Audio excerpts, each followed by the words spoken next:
I wasn't expecting anyone that day. In fact, I almost didn't answer the door. It was a Sunday afternoon in October, the kind of day made for flannel shirts, half-finished coffees, and procrastinated errands. I was sitting on my couch, wearing old sweatpants, and eating leftover Thai straight from the container when the buzzer rang. I figured it was either a delivery from my upstairs neighbor or someone who'd hit the wrong apartment. I almost let it go. But something made me get up and press the intercom. Yeah? Hi. Is this apartment 3B? His voice was low, hesitant. Not familiar, but not totally unfamiliar either. Yeah. Who's this? Pause. It's Adam. Adam Grayson. I froze. Adam Grayson. That name hit me like a soft punch to the chest.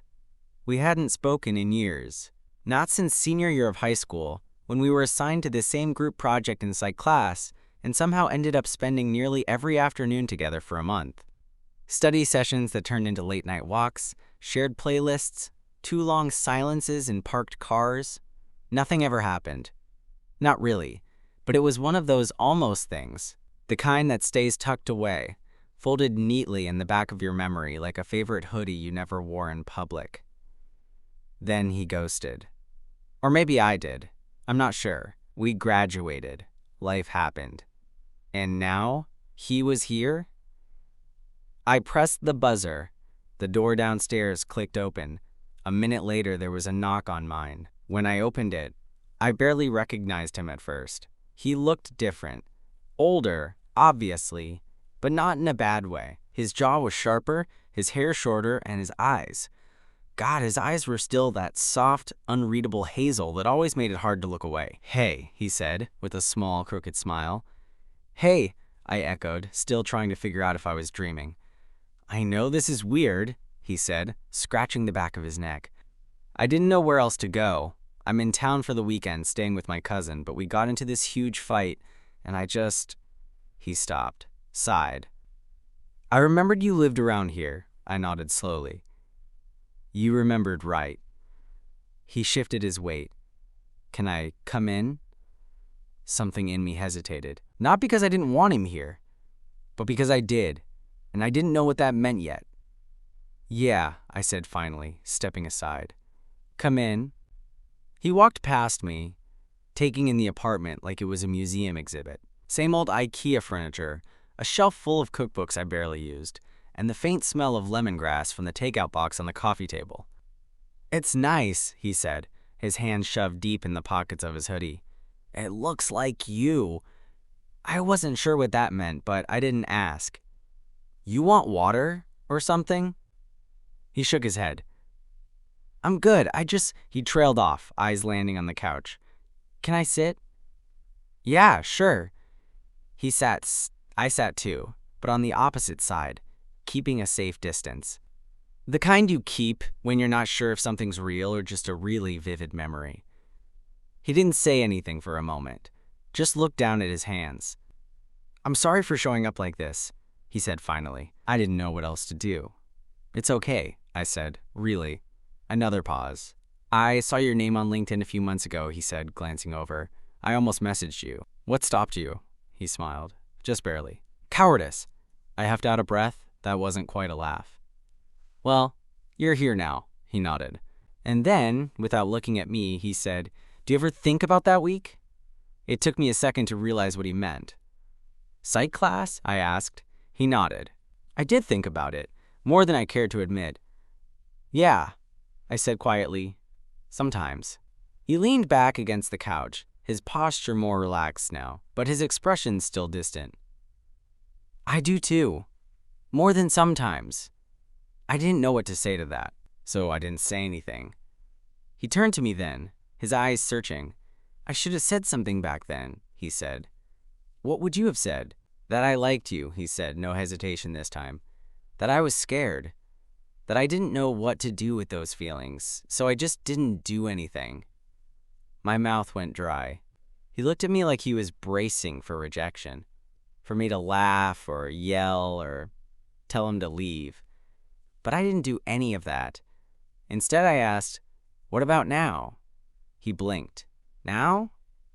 Yeah. Are you still scared? He was quiet for a long time. Then he nodded. But I'm more tired than scared, he said.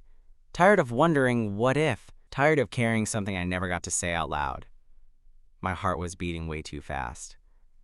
I liked you too, I said. Back then. He looked away, exhaled, God. And maybe even now, I added.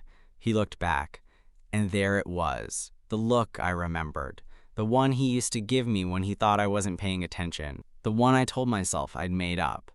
Only now, it wasn't subtle, and it wasn't one-sided. Adam didn't move.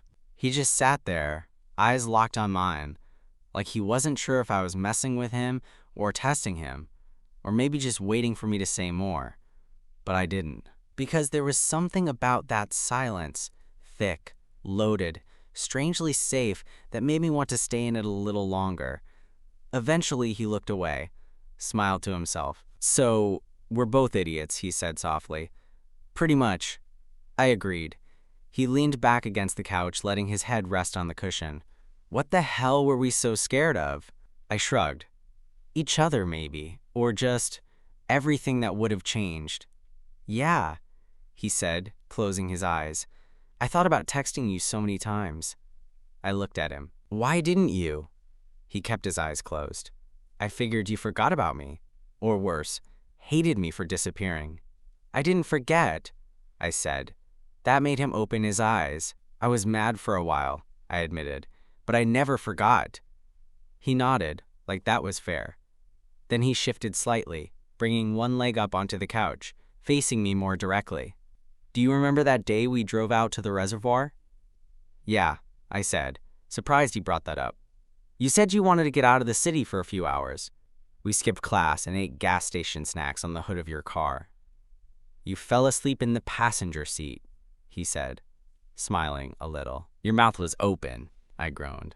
Of course you remember that. I remember everything about that day, he said, voice quieter now. The way the light hit the water, the song that played when you dozed off. How I almost... He cut himself off.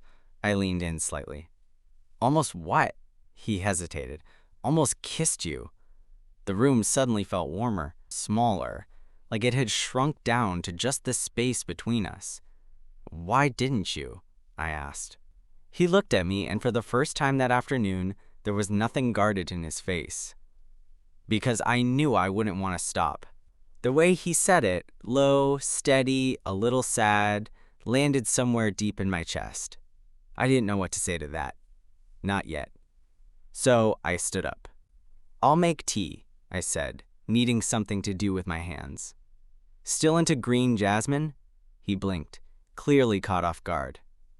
You remember that? Like you remember my open-mouthed nap. I smirked, walking toward the kitchen. I heard him laugh softly behind me. The kettle took forever to boil. Or maybe it just felt that way because I could feel him watching me from the couch. My apartment suddenly felt smaller than ever, like I could hear both our heartbeats echoing off the walls. I handed him a mug, careful not to let our fingers touch. He took it with a grateful nod. Thanks. We sat again, this time a little closer. Still not touching, but closer. The tea steamed between us, but we didn't drink right away. I'm not trying to mess with your life, Adam said after a while. I didn't come here to, make a move or confess something and blow things up. I looked at him. You kind of already did, he winced. Sorry, I shook my head. Don't be. I think I needed to hear it. He stared into his mug. You ever think about what would have happened if we said something back then? All the time. He looked up. Seriously? I nodded. I used to wonder if you ever thought about me. Like, when you were gone. If anything reminded you. He swallowed. Everything reminded me. I wasn't expecting that. I'd see someone who walked like you. Or hear a song you liked. Or smell something that reminded me of your cologne, even though I could never figure out what it was. Cedar and something citrusy. I said. It was cheap. I didn't care, he said. It smelled like you. We both laughed softly. A little awkward. A little overwhelmed. Then he said, I kept telling myself I was just being nostalgic, that it wasn't real. And now? He looked at me carefully. I don't know what this is, he said. I don't know what I want it to be. But I know that sitting here with you feels better than anything has in a long time. I didn't answer right away. I was afraid I'd say too much. Or not enough. So I just asked, "Where are you staying tonight?" He hesitated. Was supposed to be with my cousin, but that might not be happening. You can crash here, I said, surprising myself with how fast I said it. You sure? Yeah. Couch pulls out. He looked at me for a long second. I won't try anything, he said, raising his hands. I smiled. Didn't think you would. Not unless you wanted me to. I didn't answer. I didn't need to. We were already sitting closer than before, and neither of us moved away. That night, we pretended it was just about sleep. I dug out the extra sheets from the hall closet and threw them on the couch, doing my best to act like this was no big deal. Like I hadn't just spent the last 2 hours replaying every second of that conversation in my head. Adam watched from the hallway, arms folded across his chest, leaning against the doorframe. You sure this thing is safe to sleep on? No, I said, but it hasn't killed anyone yet. He smiled, but his eyes lingered on mine a second too long. Then he said, Thanks for letting me stay. Of course. I walked past him toward the bathroom, trying to create some kind of boundary before things got complicated. But just as I reached the door, he said, Wait. I turned. He rubbed the back of his neck, nervous again, like earlier. Can we, I don't know, hang out a bit more before bed? I'm not tired yet. I hesitated, then nodded. Sure. Movie? He smiled. That sounds perfect. We ended up watching some dumb comedy neither of us paid attention to. He stretched out on one end of the couch, legs bent. I sat at the other, curled into the corner with a blanket pulled over my lap, trying to pretend like this wasn't the most emotionally loaded Netflix session of my life. About 20 minutes in, he moved. Not toward me, just shifted, reclined a little, got more comfortable. Our legs were close now. Not touching, but closer than they probably should have been. And then, gradually, they did touch. It wasn't dramatic. Just a slow, unspoken agreement that neither of us pulled away from. His shin pressed lightly against mine, warm through the thin fabric of my sweatpants. It sent a quiet jolt through me. Stupid, but real. He didn't say anything. Neither did I. The movie played on. I must have glanced at him a dozen times, trying to catch some kind of signal. But his expression was unreadable. Soft, calm, not flirty, not forward. Just there. Then, somewhere around the halfway point, he shifted again, this time leaning back into the couch, letting his head rest against the cushion. And his foot brushed mine under the blanket. This time, it stayed there. I didn't move. I don't know how long we sat like that. Our legs tangled just enough to count, silence thick between us, the kind of silence that feels louder than any conversation. I kept waiting for one of us to speak, to make a joke, to diffuse it. But we didn't. The credits rolled eventually. The screen faded to black. I reached for the remote and turned the TV off, the soft click echoing in the room like a full stop.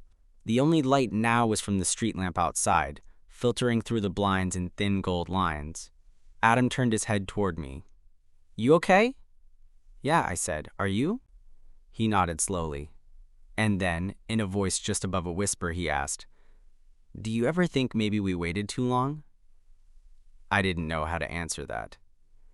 Because I had thought that. A lot. I used to think so, I admitted. But now, he raised an eyebrow.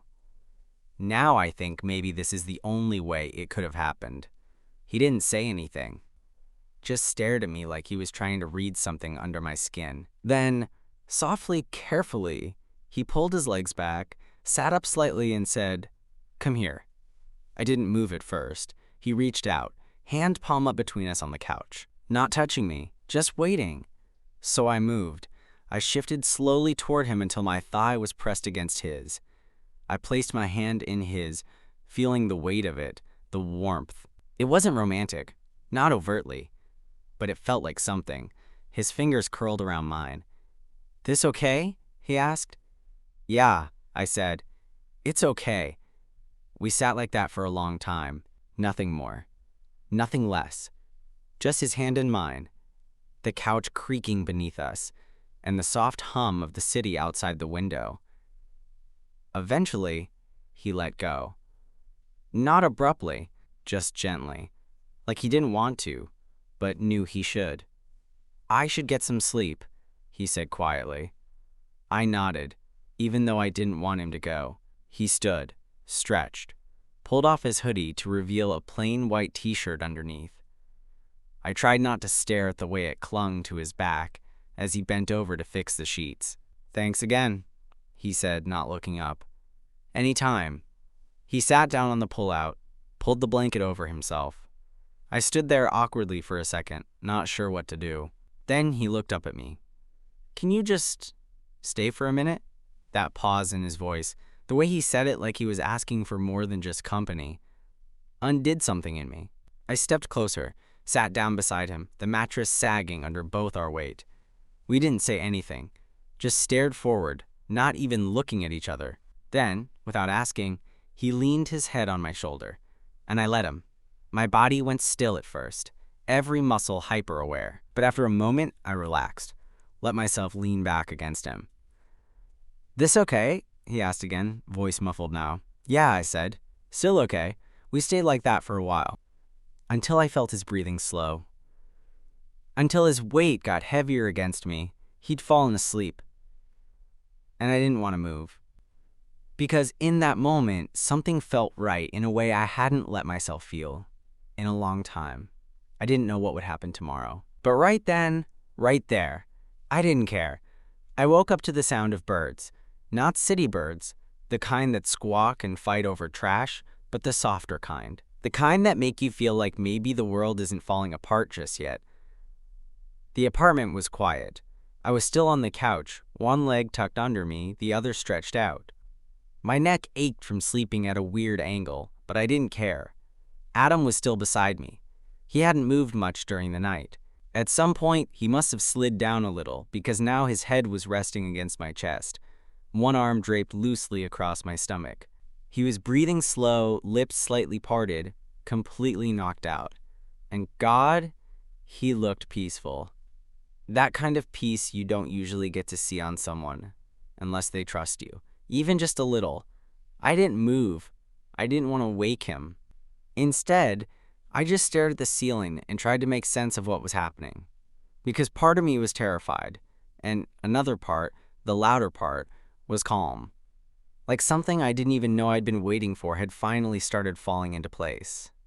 He stirred a little, mumbled something into my shirt. Then, slowly, his eyes blinked open. At first, he didn't register where he was. His eyes flicked around, confused. Then, they landed on me. And for a second, neither of us said anything. "Morning," I said quietly. He blinked again.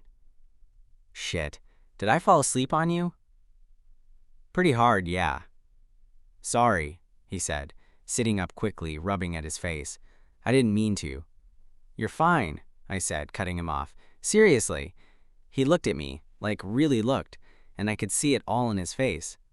The vulnerability, the embarrassment, the fear of having crossed some invisible line we hadn't talked about yet. "I don't usually do that," he said. "Fall asleep like that." "With someone." I shrugged. "Maybe you were tired." He gave a short laugh. "Yeah, maybe." I stood, stretching out the stiffness in my back. "You want coffee?" He hesitated, then nodded. "Yeah, if you've got it."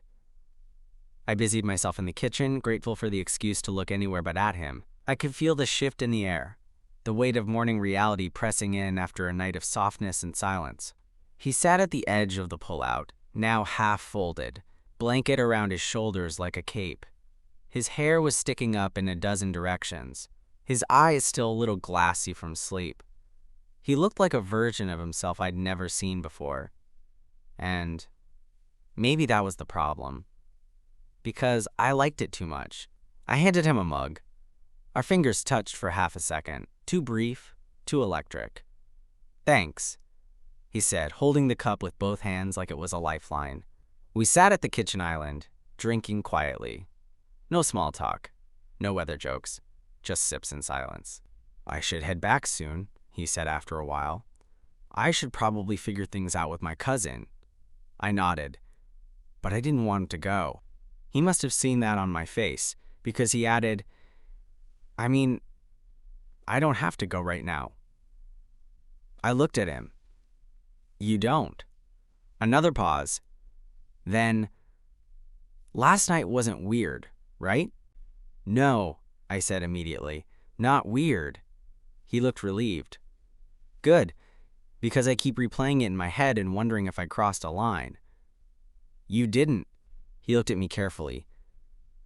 "Okay." We fell into silence again, but this time it felt more like waiting. Like we were both on the edge of something, and neither of us knew how to take that next step. "You know," he said, looking down at his mug, "I don't really know what I'm doing." "With what?" "With this," he said, gesturing vaguely between us. "I don't know if I'm screwing things up or if I'm just finally being honest." I set my mug down. "You're not screwing anything up," I said. "But yeah, it's confusing." He nodded. "I keep thinking, maybe I should have kissed you last night." I froze. He looked up quickly. "I didn't, because I wasn't sure if I should. If you wanted that." "I didn't know either," I said honestly. "But I think I wanted it." He leaned back in his seat, exhaled hard. "God, maybe it's good we didn't," I added. "Maybe it's better to take it slow." "Slow is fine," he said. "Slow is great. I just..." "What?" "I don't want to leave here and pretend it didn't happen," he said. "I don't want to go back to being just some guy from your past." "You're not," I said, surprising even myself with how sure I sounded. He looked at me, and for a second, I swear the whole room felt still. Then he stood up, walked over to me, stopped just close enough that I could feel the heat off him. "I'm not going to kiss you right now," he said, "but I want to." I looked up at him. "Okay." He reached out, touched my shoulder, barely there. "I'll text you later?" he asked. "Yeah," I said. "Please do." He smiled and left. The door closed softly behind him, and I stood in my kitchen, heart hammering, wondering what the hell just happened. But for the first time in a long time, I didn't feel empty when someone left.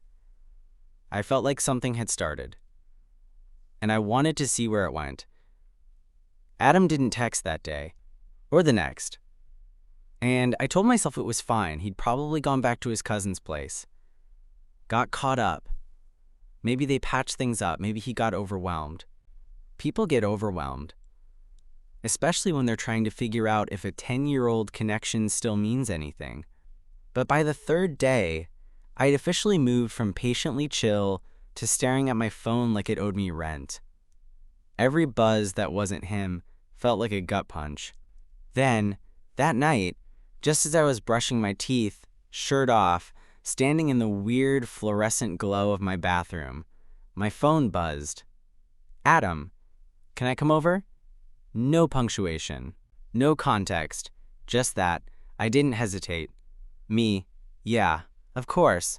He showed up 30 minutes later. No hoodie this time. Just a plain black t-shirt, jeans, wind-tousled hair, and a look on his face like he'd run all the way here. When I opened the door, he didn't say anything. Just stepped inside, exhaled, and stood there like the weight of whatever he'd been carrying had finally caught up to him. "You okay?" I asked. He nodded, then shook his head. Then said, "I didn't know how to reach out." "You just did," I said gently. He looked at me, and something cracked in his expression. "I don't know what I'm doing," he said again, the words tumbling out. I keep going back and forth in my head like, was this just nostalgia? Am I just lonely? Is this real? And then I realize I don't care because I keep thinking about you. Sitting with you. Waking up next to you. I didn't move. I've been in relationships. he said. Good ones even. But it's never felt like this. Even just being near you feels different. Different how? Like I can breathe, he said. Like I don't have to perform. I swallowed hard. He took a step closer. I'm not here for our relations, he said. I'm not here to blow up your life or pretend I've got all the answers. I needed to see you again.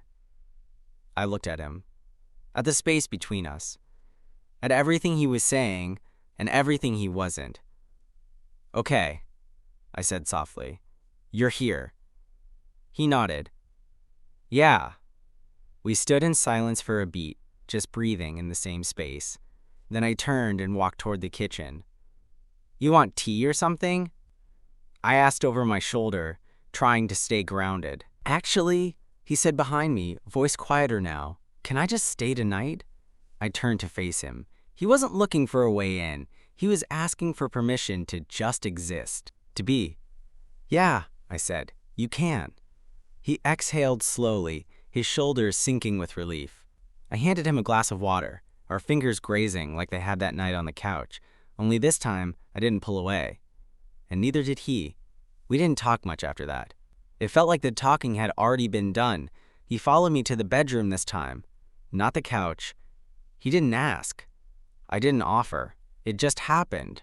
We climbed in, fully clothed. Just two people under a duvet, hearts beating too fast for comfort, bodies inches apart. Do you want space? I asked, voice barely audible in the dark. He shook his head. I've had enough space. So I rolled closer. Not touching, not yet, but close. I could feel the heat from him, could feel the way he was holding his breath. And then, carefully, like he wasn't sure if he was allowed, he reached out and placed his hand on my chest. Not possessive, not suggestive, just there, anchoring. Your heart's beating fast, he whispered. Yeah, I said. He didn't move, and neither did I. We lay there in silence, my chest rising under his hand, his breath warming the air between us. And slowly, like gravity pulling something that had been waiting to fall, I turned toward him. He didn't flinch, didn't blink, just looked at me with something raw and open in his eyes. You can kiss me now, I said. His hand slid up to my jaw, and he did, soft, careful. Like he was afraid the moment would break if he moved too fast. I kissed him back, and that first kiss, it wasn't explosive, it wasn't messy or cinematic. It was slow, like a question asked and answered at the same time. He pulled back, forehead still touching mine. Still okay? He whispered. Yeah, I said. Still okay. We didn't do more than that. We just kissed again, longer this time, deeper, and then settled into each other like two people finally letting go of something they didn't realize they'd been holding. And when we fell asleep, his arm was around me, his face buried in my neck. And for the first time in a long time, I didn't dream. I didn't need to. I woke up before him. It wasn't the sun. It was still early enough that the light barely reached through the curtains, but something in me had clicked on, some quiet sense of awareness, of peace. Adam was wrapped around me, one arm across my chest, one leg thrown over mine like it belonged there. His face was tucked into the crook of my neck, breath warm against my skin. I didn't move. I didn't want to break the spell. His weight, the scent of him, like skin and sleep and something vaguely woodsy, felt grounding. Familiar in a way it shouldn't have felt yet, like we'd done this before, 100 times. But we hadn't. This was new. And still, it felt right. After a while, he stirred. His arms shifted against me, then slowly pulled back, like he wasn't sure if he was allowed to still be touching me. You awake? I asked, voice barely above a whisper. He let out a breath. Yeah. A pause. Then, that wasn't a mistake, was it? No, I said. Not even close. He leaned up slightly on his elbow and looked at me. His eyes were heavy from sleep, hair a disaster, but the way he looked at me, it was like something had settled in him, like he didn't need to question it anymore. I was so sure I'd messed this up. he said quietly, that it would feel weird, that we'd wake up and want to pretend it didn't happen. Do you want to pretend? I asked. No, he said instantly. God, no. He looked down, hesitated. I don't know what this is yet, he added, but I want to keep finding out. I nodded, heart thudding a little faster. Me too. He leaned down again, kissed my shoulder. Just a soft brush of lips. But it landed like a promise. Then he groaned and flopped onto his back. I should have stretched before sleeping like that. I think your ribcage bruised me.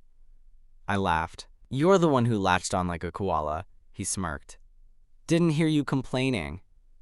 I threw a pillow at him. He caught it and used it to cover his face. Can we stay in bed all day? We could, I said, but I'm gonna need pancakes if we do. He peeked out from under the pillow. I'll cook. You cook? I've got 3 solid dishes. Pancakes are one of them. Impressive. He sat up and stretched, t-shirt lifting just enough to reveal a strip of stomach. My eyes lingered longer than they should have. He caught me. You're staring. No, I'm appreciating. He laughed. Whatever helps you sleep at night. We got out of bed eventually, but slowly. We brushed teeth side by side at the sink, bumping shoulders. Shared coffee from the same mug in the kitchen. He made pancakes, slightly burned, overly thick, but perfect because he made them. And at some point, while I was standing at the counter scrolling through a news app, he walked up behind me, wrapped his arms around my waist, and rested his chin on my shoulder. He didn't say anything. He didn't have to. I leaned back into him, let out a soft sigh, and realized this wasn't temporary. It didn't feel like a fling. It didn't feel like a nostalgia trip. It felt like something that had taken its time finding us. And maybe that was the point. Some things aren't supposed to happen when you're 18 and terrified. Some things need years. Distance. A little growing up. But when they find you again, if they're real, they stick. Adam stayed that whole weekend. We didn't make big declarations, didn't label anything. But something settled between us. Quiet.